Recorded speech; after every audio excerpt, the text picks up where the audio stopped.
what is, like, you've been to, like, already in such a short period of time. In 2 years, I've been to 5 cons this year and 3 cons last year. That's pretty crazy. So, like, so far, like, what's your favorite memory of all of these events? First Squared 2017, I'd have to say, because I started getting involved with the, like, groups there that would do a lot of funny jokes on the, on Alkali and everything. Yeah. And, I got so much positive reception from doing that. Yeah. That I've started planning stuff for this year and stuff. Because I don't want say to keep anything. things going. Don't say anything about that. Shh. This is going to get posted before First Squared, so shh. Go to the opening ceremony. That's all I can say. You should also go to all of my panels, too. Yeah, visit everything she does. I'd host panels, but I'm bad at it. I don't think so. I think you'd be good at it. I don't know what to do. I could have one where you just have a bunch of paper and you have to make swords and beat the crud out of each other.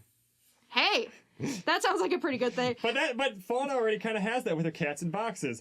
Did you see the things that I did this year at MFF? So I convinced them, because I was helping them build boxes, that we cut holes in a box, and I became Boxtron. I think I do remember that. I just essentially was walking around in a box with, like, my arms and head available. Yes! And I was like, "Rrr." Yes, I did see that. That was really funny. And people were like, and like the guy who helped me make it posted that to me, he's like, I've created a monster. He's like, what have I done? These hands are impure. Were you at Indie FurCon? No, I haven't gone to that one yet. Oh man, that's a good con. I did a panel there that was called Iron Fursuit, which is not... I want to do that. Yeah, it was not my idea. I've been to other panels that have been Iron Fursuit before, and basically the concept is, you have to make a fursuit in about 2 hours with the supplies I provide, and it changes every time. But what I provided was felt, a cardboard box, markers, hot glue, and like pipe cleaners or something like that.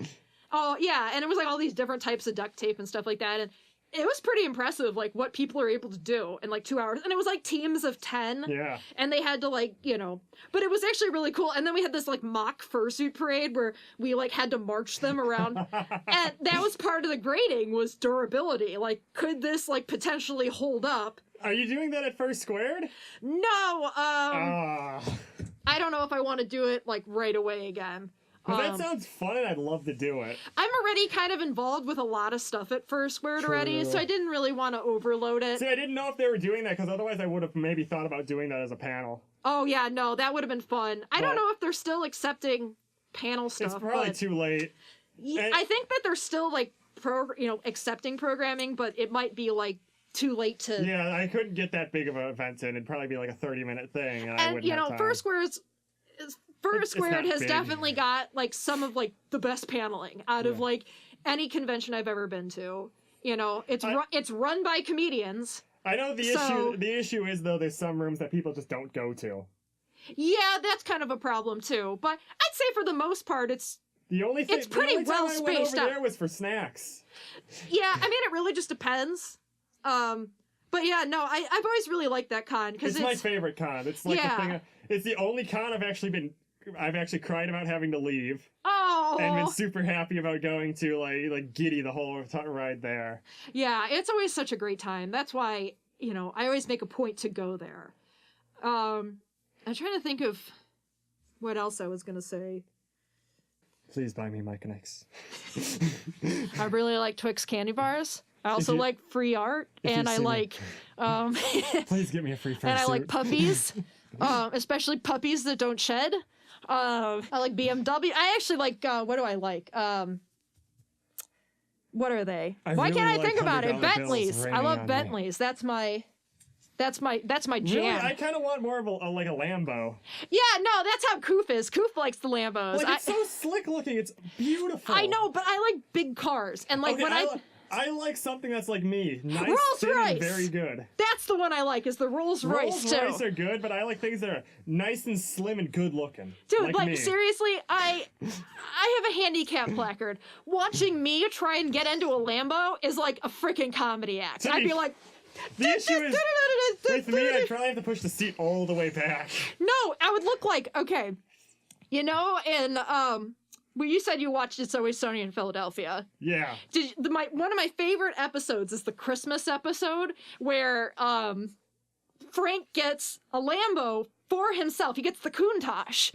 He gets it because that's like Dennis's favorite car, and he's buying it to like rub it in his face. Oh my God. But except he can't, because it's Danny DeVito. Yeah. He can't reach the Lambo doors to pull him down, so he's driving around with the door open. With the door open. That would be me. I'd be like, ah. So I guess another Always Sunny in Philadelphia moment that I'm thinking of, that episode where they go and buy a revolver and they waste all their ammo shooting, and they waste all their money buying bullets to go shooting. Yeah. But then they don't have ammo when they actually get robbed and they get the shit beaten out of them. Yep, that sounds about right. And I'm like, okay, so I'm not gonna do that. But then again, my grandpa gave me a Vietnam Bowie knife. Yeah. Like, so this old knife has a sharpener on the thing, and he's like, here's to defend your home. And I'm like, oh my God.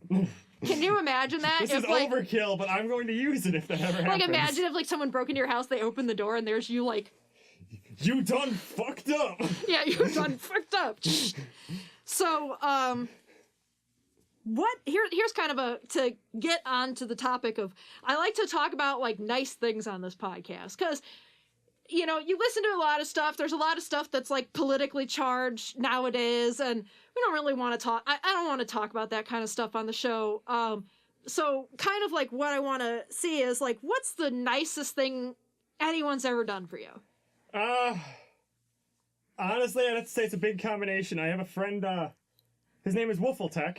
You've probably heard of him. Yeah, I love him. He's kind of the reason that have so many like people that I talk to, events that I help organize, because he's in charge of all these things, and all of a sudden I get like appointed the point man of a lot of things. There you go. It's like I do a lot of planning, like event coordination, a lot of help during situations, but then also if there's any shy person at a fur meet, all of a sudden he pushes them my way. You just have to like glom onto them. He pushes them my way, and I go, "Hi, hi, friend." And it's like, ugh. And it's like people that he'll like message me. It's like they're 3 states away. They're super anxious, and they found out that I'm like the same age as them, or I share their birthday. And I'm like, "Hi there," and they're super nervous about talking. And I'm just excited, like you're like, "Yay, bouncy, bouncy, bouncy, bouncy." Because there's the thing is when I start fursuiting, is I act like a dog. Like I'm everywhere. Yeah, I'm you're bouncing. Friendly. You're happy. You're Gotta be around everybody. So you're everybody's friend. That's a mix of me being a really good person and him helping me start to become a good person. And he kind of like started that. And he really helped push like showing me around to Wisconsin furries and kind of giving me a name for myself. And in turn me giving myself a better name by helping people that he brings to me. And what's with Wisconsin furries? We're nuts. They're just the nicest. I would live in Wisconsin. If certain things were legal there, namely medical marijuana. But I totally mesh with all the Wisconsin furs. Like, not that I don't with the Illinois furs, but with the Wisconsin furs for some reason. It's like so many of my friends live up there. Well, as you know, most of Wisconsin is based off French colonies. Now, the French also founded Canada. So by part, we are like 90% Canadian. Yeah. If you are born in Wisconsin, you immediately start by saying, "Oh, eh?" Oh, what the heck was that? Yeah, that's your first words. It's eh. Eh. You don't cry. It's just a loud bellowing eh. Eh. Yeah. No, I love going up there. But yeah, that's pretty much the joke, is we're all Canadian. Yeah, like I love Fur Squared. I mean, Aquatifur was awesome. It's like I 100% plan to go to all, both of those Chula all Vista, the time. 2019. I know, Chula Vista. Chula Vista 2019 asterisk. Asterisk, no.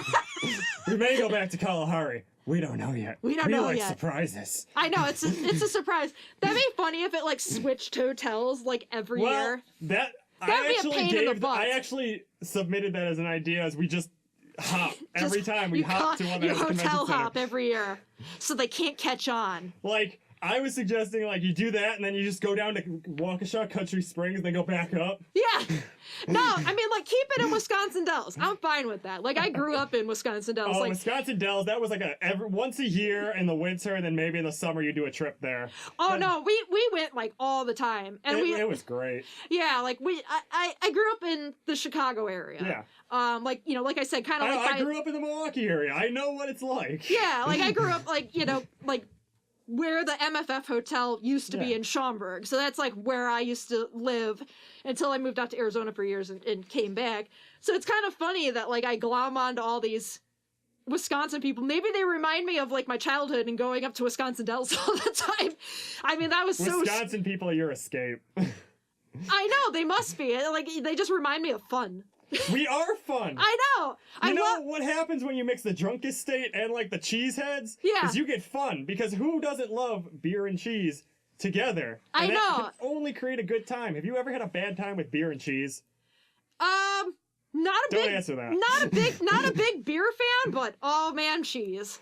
I mean, it doesn't have to be beer. As long as there's cheese involved, it's a good time. No. Like, I seriously, like, if I have to go up to, like, Kenosha for some reason, and I said it Kenosha, I didn't say Kenosha. It is Kenosha. Kenosha. People that go Kenosha. Kenosha. Like, here's the fun thing, is take somebody, like, halfway up Wisconsin and tell them to say the names. Oh, I know. Oh, man. There's, like, Waukegan, there's, like... there's literally one that sounds like Chewbacca, if you say it correctly. Like, it looks like a Wookiee growl. Well, I have a friend that is from a town in Michigan called Ypsilanti. And I love that. Like, if you look at the spelling of that, that's fantastic. I love it. I mean, there's some really fun ones down in Arizona and Nevada. Oh, yeah, no, in Arizona, Isn't there a town called Wake Up? What? And then right next to it is This Is a Dream. There's, in Wisconsin, not Wisconsin, Arizona, there's a Strawberry. There's, like, Mesa, I think Black Mesa, and Second Mesa. So, there's a town called, Prescott.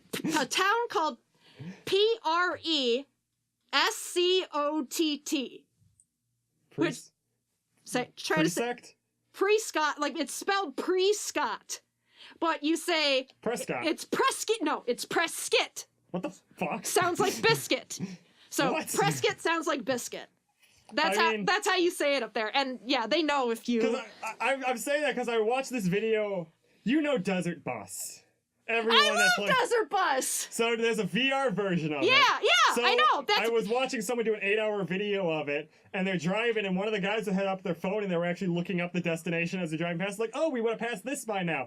And he's like, we just passed Wake Up. Yeah, and Wake Up. Then 20 minutes later, he's like, this town's called We're Dreaming. And then there's a town, like, there's Tucson, that's, but it's spelled Tucson. And then there's another town, like, up by the Grand Canyon that's, oh, God, what is it called? It's, like, similar to Tucson. Tucson? It's not that. It's, like, is it, like, Tucson? I don't know. All I know is most towns over there sound like they could be like an extension of Night Vale. And that's kind of, like, I like you feel like living... you're gonna walk into that town, you're never gonna walk out. I know, I used to love living there, because, like, like, when you live around here... You got, like, all the streets are, like, Maple and Oak and, like, Catalpa and, they're kind of like, or Park. Unless you go down a country road, then they get to name it themselves, and then it's funny. Well, that's kind of how Arizona is that you've got, like, a bunch of, like, Arizona names. You've got, or, like, just, like, what's a weird one? Carefree Highway? I feel like the most accidents would occur on that road. No. Carefree Highway's pretty carefree, believe it or not. Is that where all the weed smokers, like, end up? They're just carefree, right? No, it's... smoking on the highway? There's not a whole lot going on Carefree Highway. There's a town called Wickiup, which is kind of a fun one. I think that's the one I'm talking about. Yeah, Wickiup. Yeah, Wickiup. There's Wickiup, and then, there's Anthem. Let's see. It's another weird one. Because I know the whole plot of Desert Bus is you're going from Tucson to Las Vegas. Las Vegas, yeah. So all the places between there are really weird sounding. Desert Bus is, I believe it's on Penn and Teller's game. Yeah, they specifically make games that are to frustrate people. Yeah, no, and it's like legitimately like realistic, like it takes the same amount of time to play it. Actually, they checked. It doesn't. It's not? It's long. Oh, no! It's 11 hours. Oh, okay. It's an 8-hour trip there and there, and then an 8-hour trip back. But it's actually an 11-hour trip from Tucson to Las Vegas. But when they were actually doing that, you can listen to the radio on the on the bus. Now you can't. Yeah, well, you can listen to the radio on the bus, and what they do is they actually asked people, like, do you have any stuff that you, like, hold the copyright to that we can just use?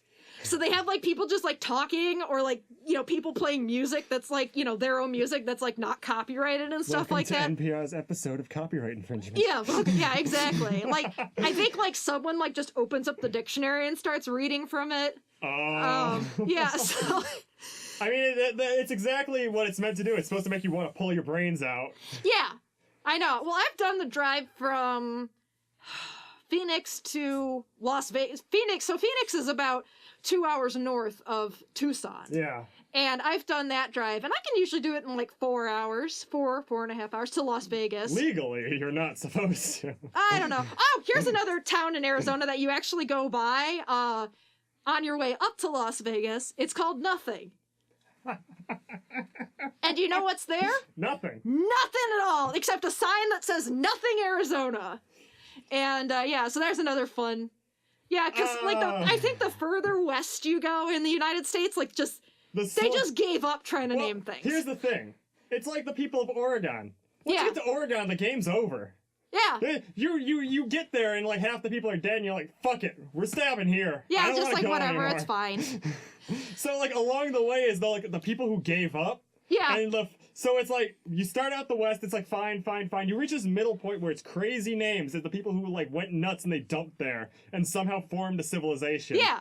And then you get over the Alps and that's fine because all those people were like mentally sane enough to get over there. Yeah. No, it was always really fun to live there. And you know, they finally have a convention there, which I got to go to the first 2 years. It's AWDioChirp. That one's a really fun one. Yeah, I have a few friends that go there. Yeah, I haven't been there since I moved back, but it was always a really good time. Yeah. And the people who run it are really cool, so... That's always good. Yeah, so that's always a good time. So, that's probably a good place to end it. Probably. I'm sure we've gone, like, way over. We definitely have enough material for more episodes. I know. You can see we'll see what we can do with it. I usually end up cutting, like, half of it. Probably like in a month or two, call me back and we can end up doing more. I know, that'd be fun. Well, you know, there's other stuff I want to do with this channel, so I mean, we can definitely. I like performing. I know, but we'll figure out more stuff to do. So, signing out. I'm gonna end it right here. Thanks for stopping by. Again, I hope you have a great day and be excellent to one another. This is Chewy. And I'm Coloring Book Dog, and this was the second episode of AWDioChirp.